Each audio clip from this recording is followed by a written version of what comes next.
I'm MJ Reiners, president of Summerland Education, a change management and talent development company. As an implementation strategist for the past 20 years, I have led large-scale business transformations across the country. My largest project was $350 million with close to 200 full-time partners with me. And another project, one I'm really proud of, was for a billion-dollar organization that went live on new software in over 250 locations on a single day. To give you a little context about that, when I first started doing this work, we used to do one location a month. So that would have taken us 20 years to get that done. And the projects both went on time and on budget. So why am I telling you this? I'm telling you this to make a key point that is a theme throughout this video and all of my videos. And that is the key to your success with change projects is based on the success of your human relationships. We see disruption happening all around us and people wanting to have better work lives and to live better, but not knowing how to make change stick. And I often see that people need assistance in adapting to new ways of working and organizing. So I've launched a set of videos to share with you what I have learned in hopes it'll help you be successful in today's rapidly changing business environments with your own projects. In my previous videos on my website, I've done a seminar on change fundamentals and also a series on leadership alchemy that talks about the key qualities of mind, emotion, and action that change leaders develop. And today's session is on leadership competencies, the required skills or those things that leaders are really, really good at with change projects. And if you listen to my other videos, you know I have a really strong wish that you not take things here only at face value. Instead, I want you to experiment and try these implementation techniques. While I am providing you with information and education, it'll only be through your own experience that you develop deep knowledge and experience, hopefully wisdom, over the long term. With that being said, another hope is that you can learn and adapt from my personal experience and start at a higher vantage point without having to make all the same mistakes that I have in the 20 years of doing this work. The pain of making mistakes is also a very effective teacher, and it's made me really passionate about sharing what I've learned so that other people can benefit and reach levels of mastery sooner. Disruption is happening all around us, and we need to learn key adaptation skills for ourselves and be able to educate others around us so that those groups we work with, we can navigate change successfully and create our futures successfully. So with that, let's dig right in.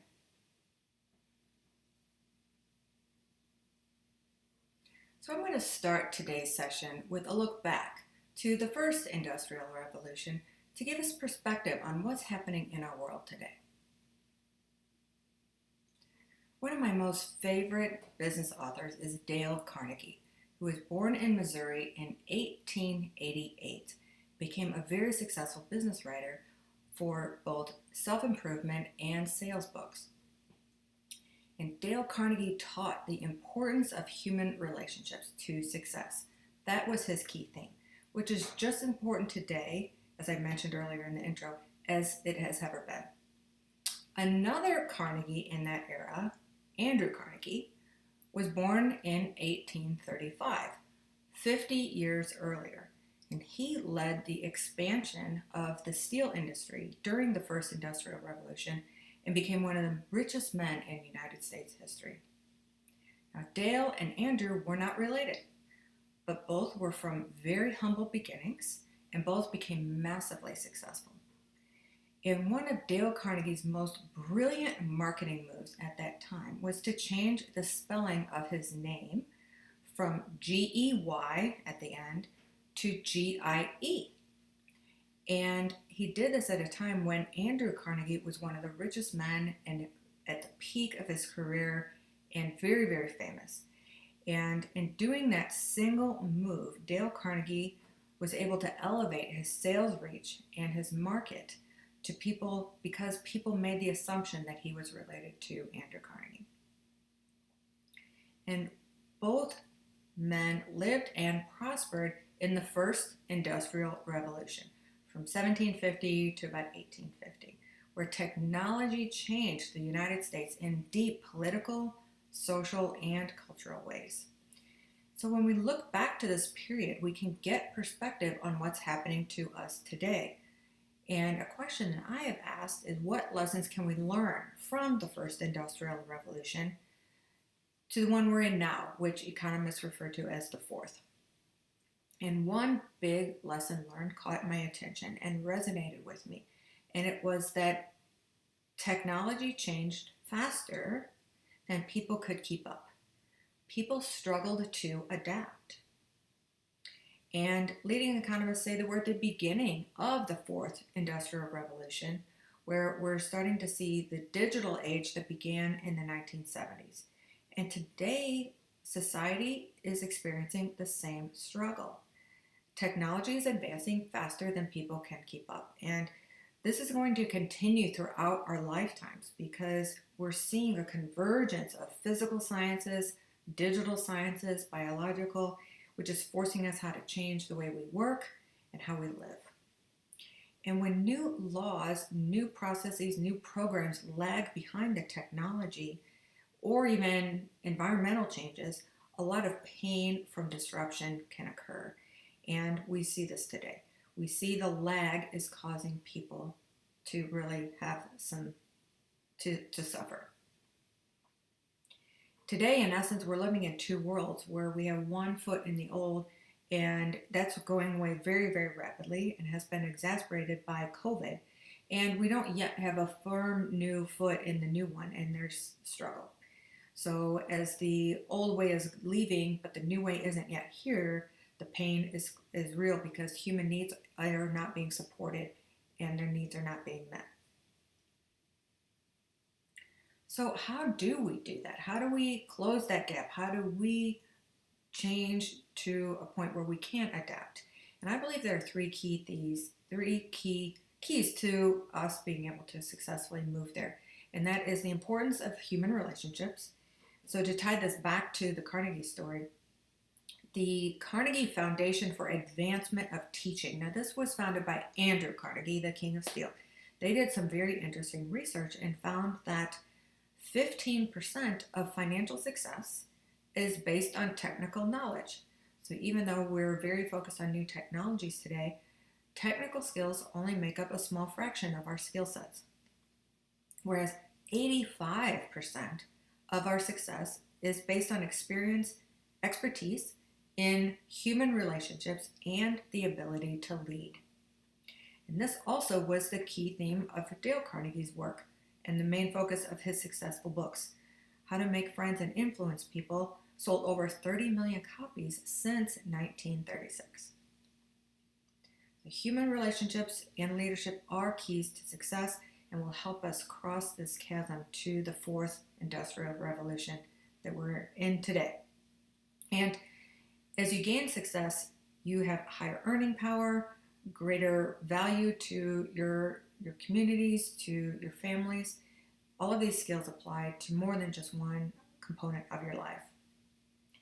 And secondly, how do we get there? A key component is adaptation as a group activity, a shift from individual work to group work, where we can have effective and lasting change in organizations through groups.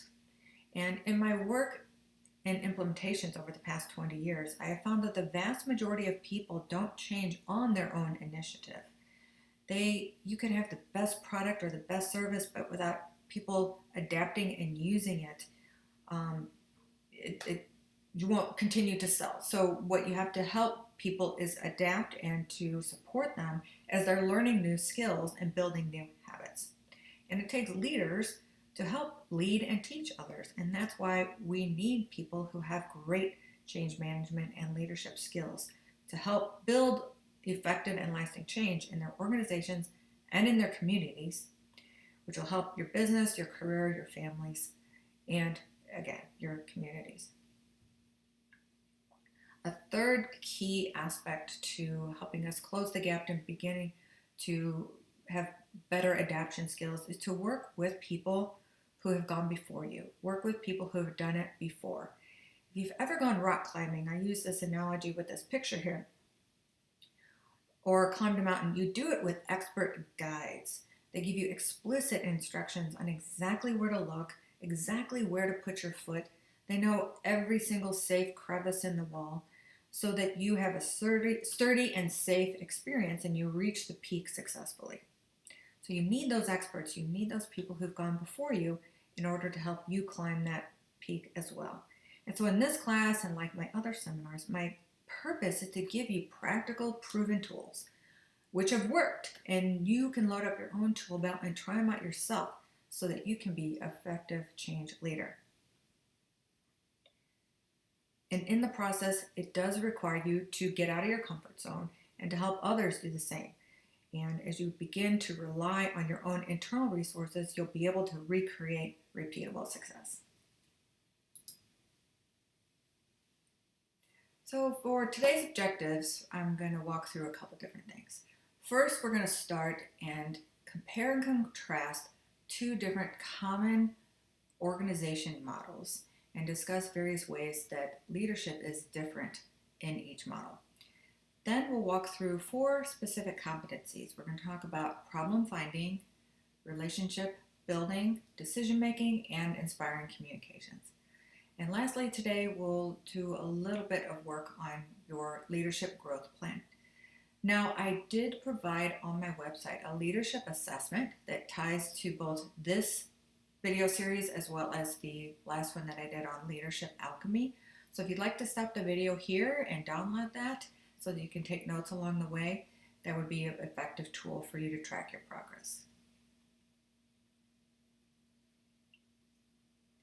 So in terms of our opening discussion, I'd like you to take a few minutes here and pause the tape if you like, but talk about or assess yourself in terms of what leadership means to you.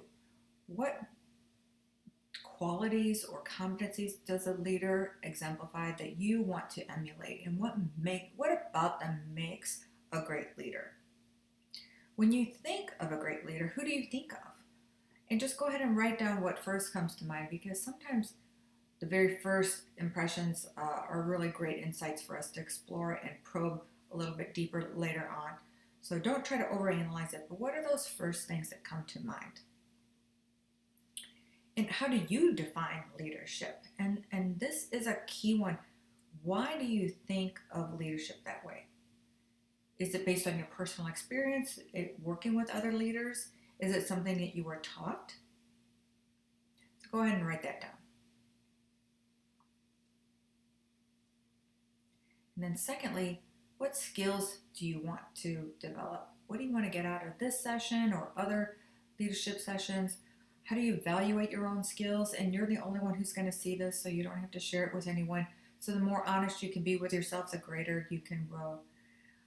What leaders do you want to emulate? And more specifically, why do you want to emulate them? And if you want, you can think real quickly about how do they display good skills or competencies around problem solving or relationships or communications. Are they an effective communication leader? What do they do well? What do they not do well? What about problem solving?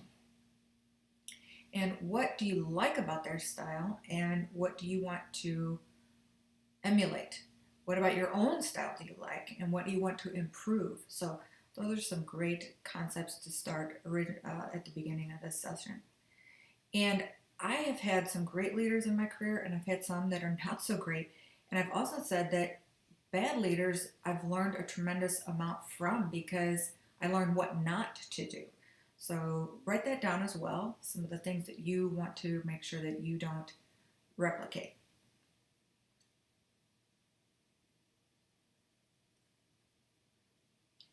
Okay, so now I'm going to start with the comparing and contrasting of different organization models. Now, I do want to start out that one type is not good or bad. They both exist for a reason. So it's not a comparison of value. It's very different types. So a hierarchical organization structure or a pyramid is where the organization chart shows the executives at the top and working down to the front lines, so it's more pyramid or triangle shaped. And so you have frontline staff reporting to supervisors, reporting to managers, reporting to executives, etc. And oftentimes there's a very strict chain of command and rules and norms in place, as this type was originally modeled after the military chain of command that started in the Industrial Revolution, as factories became very, very prevalent during that time. So they adopted a military model in the business of factories. And this pyramid-shaped organization still is in place in many, many organizations today. As a result, many people's perspectives of leadership are based on the pyramid model, which has been so predominant in the United States because of our history as well as our military strength. So oftentimes the qualities of military strength become how we define and evaluate organization leadership in many, many respects. And then with the birth of the internet, we started to see a different organization model that has taken off and becoming more common these days. It's definitely less pyramid and more flat or team-based structures. And now that we are in the digital age, there's a lot of growth with these types of organizations, especially in innovative and technology fields, where creative and novel, groundbreaking thinking is required to bring about new ideas and products to the marketplace. So when we look at the differences in these two organization types, decisions, or in the case of military, orders are at the top of the structure, and members of the organization then carry out those decisions or carry out those orders. And as a result, communication can be more limited or siloed compared to in organizations that are more team-based. They're more across departments in order to maximize engagement, in order to maximize creativity. So communication and decision making in these two organization types are very different. A key technology such as an electronic medical record or enterprise resource planning like SAP or PeopleSoft, they often tear down the walls of those silos and provide communications that are more across departments and more integrated workflows and information sharing. So also, participative leadership models are more prevalent with teams.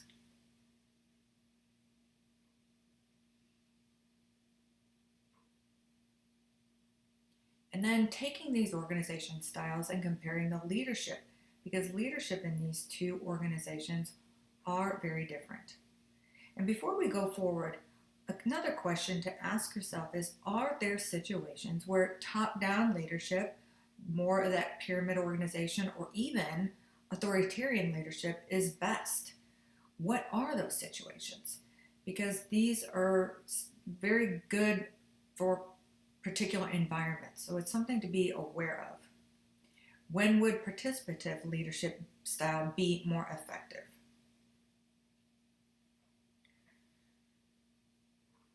I use this analogy and I go back to the story of Hurricane Katrina in 2005. Some of you might have been too young to remember that, but I remember it vividly as I was working in a hospital nearby that stood up a mobile hospital at a local football stadium within just a matter of a few days. And that horrible, horrible hurricane, the media coverage showed that it was a disorganized mess. And the recovery effort took days, and finally the government brought in a General Russell Honore, who brought it under control very, very quickly. And we saw his leadership style displayed on TV, and it was very strict and very command and control. And he was there to make things right again, and he did. He was very successful. And so in situations of crisis or where massive action is needed and people need to be mobilized quickly, executive leadership is often required because of the severity of that mission. So more of that top-down decision making, more of that pyramid where executive orders are issued from the top. In contrast, what are those situations where participative leadership is most effective? And in today's disruptive times, is one leadership style better than the other?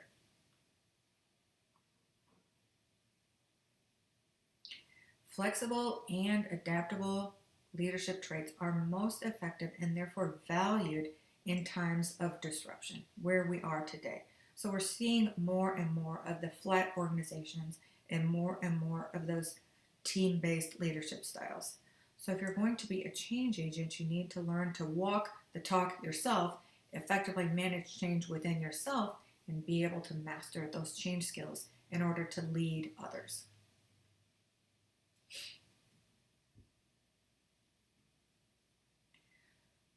So to summarize this introduction, as you look around you and you look at those two different organization styles, you'll see that leadership qualities and competencies for change agents are very different. And they are skills that as you begin to master them, apply to all areas of your life.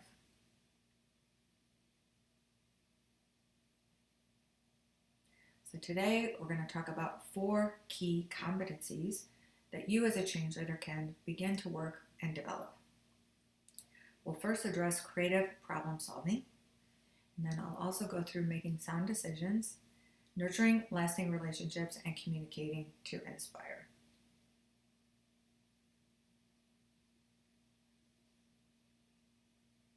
The first one I'm going to address is creative problem solving. Now, this is a model that I've used with team members quite often, and it's effectively looking at what level of creative problem solving an individual or a new team member may be. So when a new person comes into an organization that already exists, up and running, they're brand new, they may not see types of problems with workflows, with department communications, those types of things. So their first level of awareness is level 1, and they're likely to be new to the environment and not yet have problem awareness. Level 2 is when the person does recognize a problem does exist. They can see it and start to identify that a problem needs to be solved, but they need help to fix it, or they need to report it to somebody who can fix it. At this stage, they don't know how to fix the problem independently.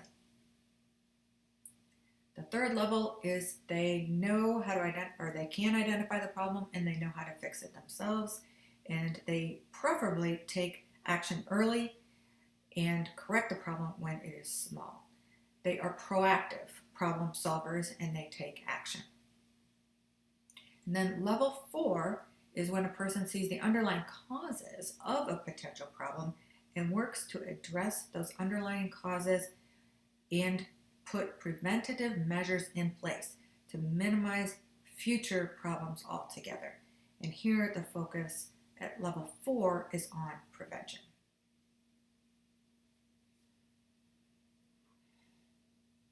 Now, as a change leader, you don't want people on your team at level 1 for very long.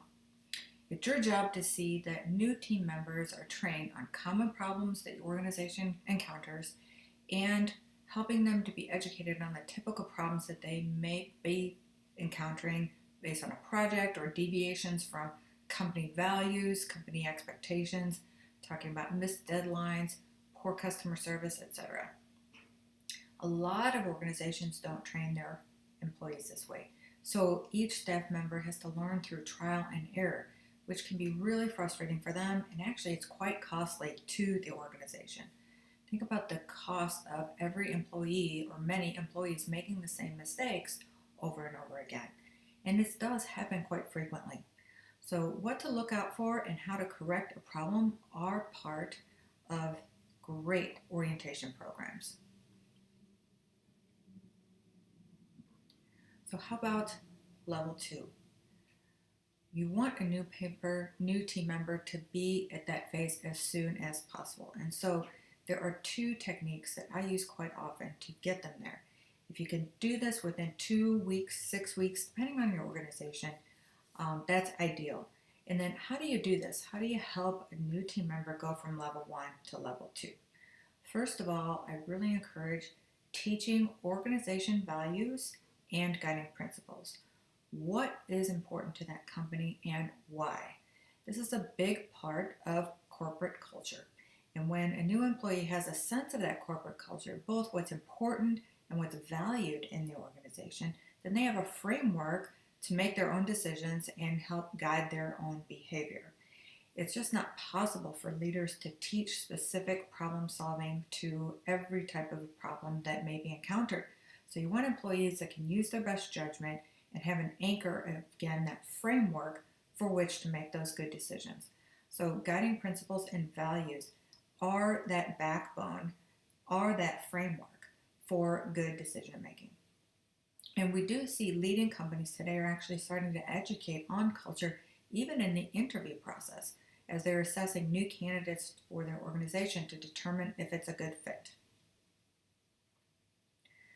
A second strategy to get a person to level 2 is what I call recipe cards. That is a way to teach new staff both how to recognize and fix common problems, especially customer service problems. So by listing out common issues, common complaints, and the specific procedure step by step to remedy that problem can be a great way to get an employee up to that proficiency level 2 as fast as possible. And a good way is to take that recipe card and test it out with somebody who doesn't have any experience at all. Can they follow the card and can they correct the problem? And then you'll know that that recipe card is intuitive enough for actual day-to-day use.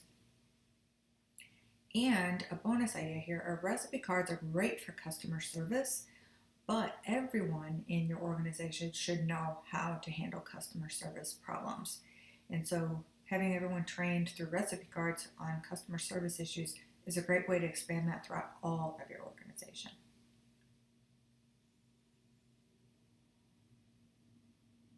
A note back to culture here is if there is a lot of fear or blame within that corporate culture, this does prevent people from raising issues. And the best problem to have is a small one. And problems buried are like landmines. When somebody steps on them, they're going to explode and they're going to be much bigger and harder to solve. So where there's fear and blame in the organization, some culture transformation work is needed to help adjust the corporate mindset as well as the policies so that problems can be valued when they're small and people proactively address them. Okay, so next, how do we go from level 2 to level 3? To help people with more advanced problems and develop a wider awareness of issues, a good technique is to have them cross-train in another department for a week and watch other people doing their individual day-to-day work. I have found that when a new employee learns the key dependencies of their work on someone else, it inspires them with a greater amount of motivation and higher performance. In general, people do not want to let their co-workers down, but most of the time people don't have a face or a name to a particular problem, and that anonymity, sometimes problems get solved and sometimes they get ignored. So the more that you can have staff members understand how their work impacts the rest of the organization, the more you can lift that lid on overall team performance. So how do you quickly teach a team member what problems to look for is by having them work a week or so in a key department, customer service or sales, product development. What are the most common problems or struggles that that department has? When that team member can see those problems, they can be solved early and even prevented as they begin to master their own work.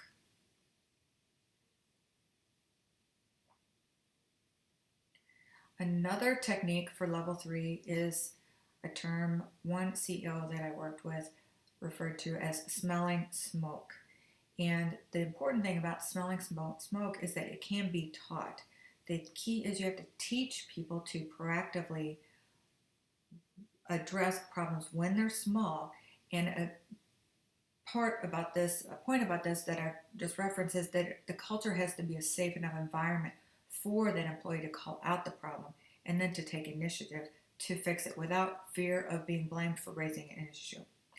Peer reinforcement in your culture will really help that environment so that it allows problems to be fixed when they're small and that they're valued for solving small wins. And then lastly, how do you get to level 4? As a change leader, this is where you want to be. You want to be looking the long range, 6 months out of your project, and put in place processes or guardrails to either eliminate risks altogether or certainly minimizing the potential for big ones. So how do you get to level 4? Obviously, it can take a lot of practice and sometimes years of experience. As an implementer, however, this is your goal. This is where you want to be. And the more successful you are at minimizing or preventing errors, the more successful you will be in achieving the results of your change project. And there is a really good technique to lift as many people up to level 4 as possible. And I refer to this as a group debriefing on root cause analysis. And this is a periodic review of problems and group evaluation, as well as discussion on how those problems were solved. So if one person encountered a problem, how did they fix it? How can they teach others? What was that root cause? Can you have that person teach everybody what they learned so that it could be prevented? And then you're having a faster training level throughout your department. And a real key in doing these sessions is to talk about prevention strategies. So after you talk about the root cause and what fixed it, what would have prevented it? And having a group discussion around that can be really effective in getting those prevention strategies documented and published in visible ways. And this is how you will create problem finders in your organization, that last step, so that people are actually proactively looking for problems and preventing them when it's small.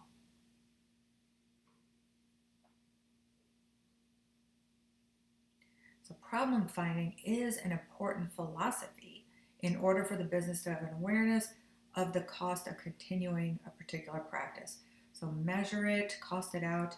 Oftentimes it's not the known problem that's going to hurt you, but the unknown. And problem finding is a practice to help you surface the unseen and address those.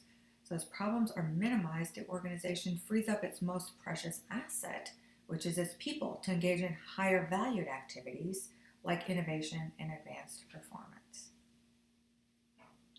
So in the next slide, I'm going to talk about a problem-solving process that can help both you and your teams get to the root cause of particular problems in order to put in permanent fixes. Okay, so this slide does have a lot of words on it.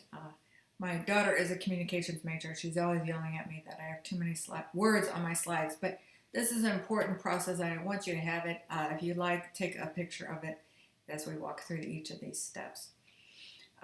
Step 1 is to clearly understand the problem and its impact. Now, this is a process that should be reserved for your bigger problems, the ones that are having a real impact on your business, on sales, on expenses, those types of things, because there are a lot of problems that don't have a business impact, and there might be more creative ways to solving something that's small. So this is a process that it takes time and resources, people's energy. So I would reserve this for those big problems that you want to reduce the pain of certain aspects in the organization. So a key question that I encourage people to ask is the perception of this problem the correct one? So I'll repeat that. Is the perception of this problem the right one? Is it accurate? Because nothing is worse than going through all of these steps and then getting to a result that doesn't address the real problem. So you want to take time at the beginning to do that accurate assessment and make sure you spend the time necessary double checking and not having to repeat the effort later on in the process. So clearly understanding the problem and then the causes. In order to do that, ask lots of questions and get different perspectives. Your boss is going to look at a problem differently than you are. Your customers are going to see problems differently than you do. So getting multiple perspectives on the problem and understanding its impact is the appropriate first step. And lastly, wherever you can, measure that impact as concretely as possible. What are both the direct impacts, those that can be measured and quantified, as well as what are the indirect impacts, those that cannot be measured so easily but can affect quality, the customer brand, organization integrity or reputation, and that may have a long-term impact on company products or even viability. So before moving on to step 2, document the problem and its impacts, both direct and indirect, in terms of both quality and quantity.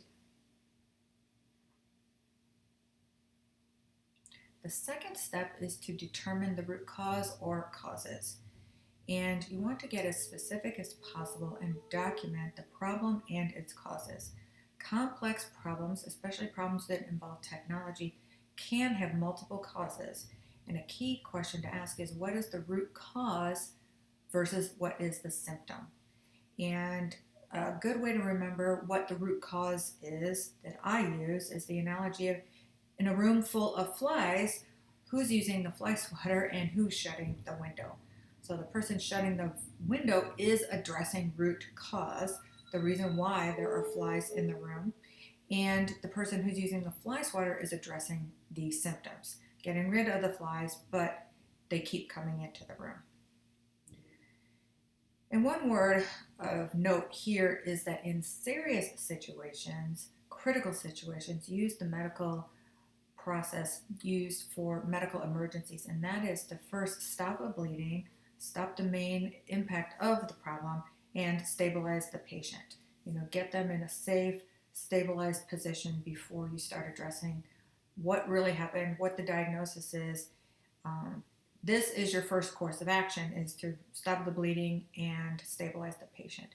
And you, as the change agent, as the leader, you may have to really enforce this among your team members, because a lot of times that's the first thing people go to, is to look at root cause, and there may be increasing damage occurring to the organization or to the department. And then when everything is under control, then you take time to diagnose and to correct. And often root cause is really tricky to diagnose, and sometimes it's hard to find. It's not always obvious. And many times people will rush to an answer that's actually a symptom and not the root cause, because that symptom is more obvious, and so it's really critical to dig deeper.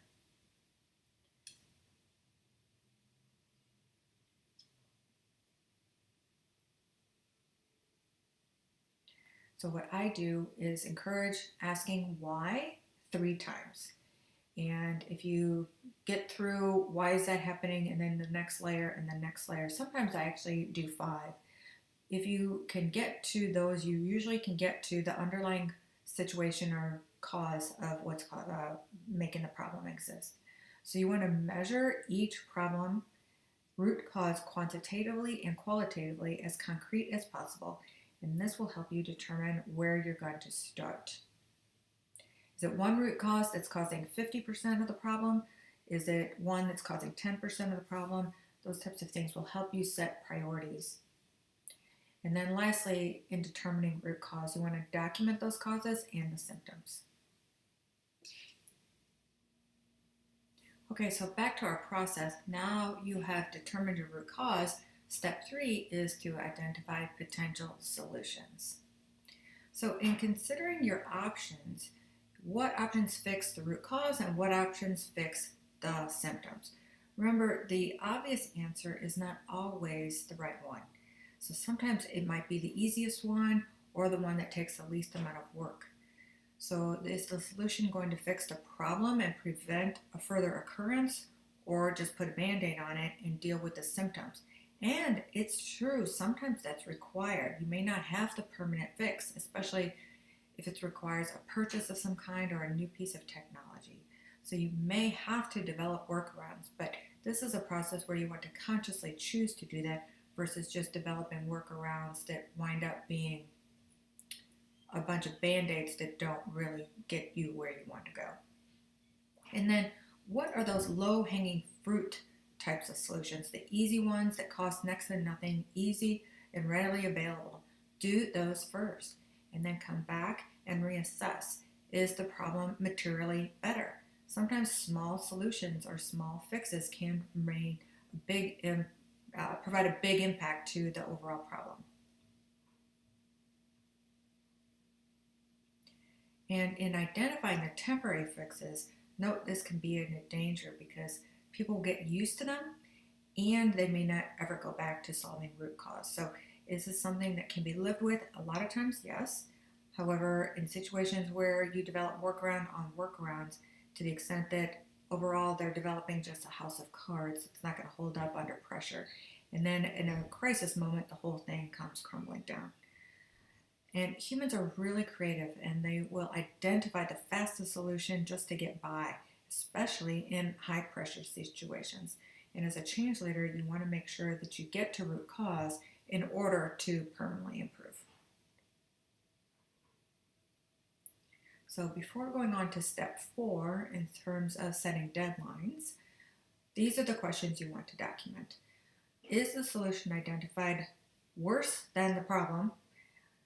Is it more expensive? Is it affordable? And is that solution practical and doable? Is it doable with the resources that we have available? And then you want to quantify those and document them as specifically as you can. I include step 4 in this process of setting a deadline. And deadlines are really important in problem solving because by restricting the amount of time that you have to creatively evaluate the work, you'll come up with better solutions. Work expands to the amount allotted, and if you give yourself or you give your team 6 months, they will take that amount of time. It will take those 6 months.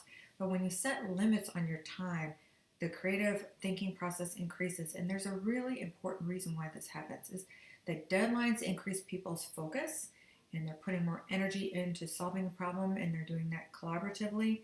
And secondly, if you don't meet your dates, it has a tendency to reduce the credibility of your project because people will stop believing in those critical dates.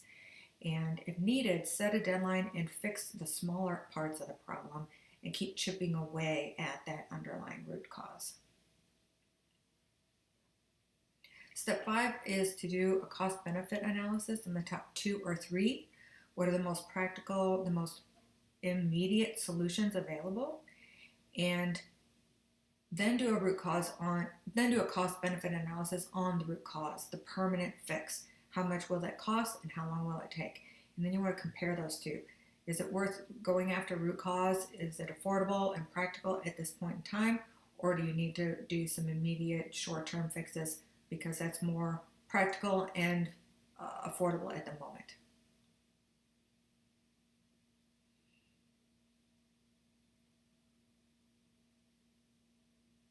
And then you'll want to prioritize your solutions of benefits from least cost and least effort to the highest cost, highest effort.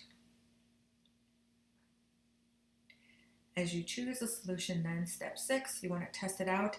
You can test it out in a sample environment or a pilot department. And a key question that I really encourage people after they do that validation in a test area is, were there unexpected benefits to the solution that you tried? Many problems have wonderful surprises identified, and be on the lookout for those. I can tell you many times I've experienced solutions having a greater impact on solving the problem than originally thought, where the problem is no longer as severe. And this is where you get to creative, practical problem solving. Lastly, a key theme throughout all of my sessions is to document those lessons, to document the preventive measures that will prevent that problem. And then you get to step 8, or as I call it, step 1, is that problem finding. And this is where you're building a culture where it's safe to inquire and investigate problems, and you're teaching people to ask the right questions and holding peers accountable in safe and collaborative ways to proactively address and take action. In follow up, I usually encourage questions related to problem finding of what did we discover? Always asking this, what did we discover in this? Because there's always additional benefits that if we don't ask those questions, we're not honing in on. And then what do we learn in this process about ourselves, about our organization, about our operations that we did not know before? And as you document these, then you'll have that in a stronger position for solving problems and finding problems in the future.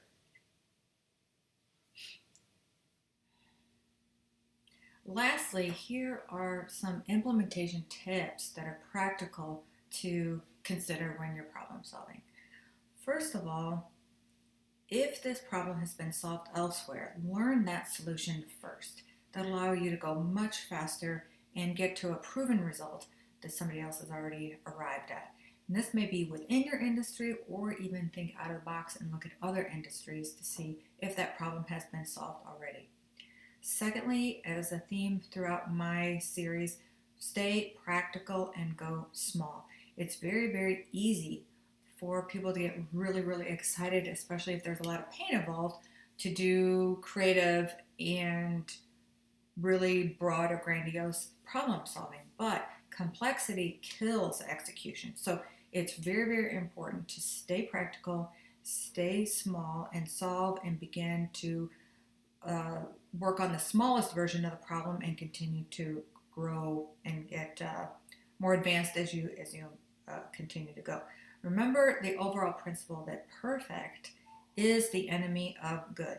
A perfect solution rarely gets implemented because people get frustrated and they'll give up.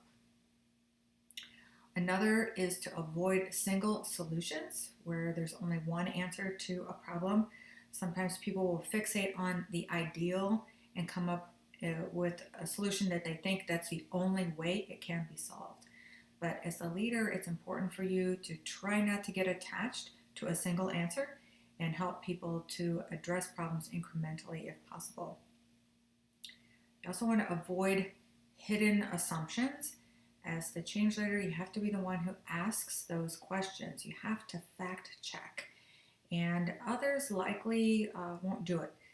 People have to, sometimes people bring certain motives or assumptions to the table, and the biggest risk to organization change is we've already done that before. And so they think based on what they've already experienced and what they already know versus pushing them out of their comfort zone to enter into the unknown, the uncertain, but that's where the real growth is and that's where the real problem solutions are. So avoid those hidden assumptions. As we talked about earlier, measure quantitatively and qualitatively.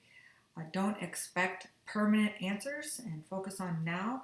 What can be solved now with the resources and the energy that we have today? You can always add additional improvements later. And then it's very, very important in big change projects, be patient and persevere. This is often your best advice, is to just not give up. Don't quit. You're in it for the long haul. So grit, don't quit. You've heard me say before. Okay, so that's where I'm going to leave it for today. And so you don't have too long of a video to watch.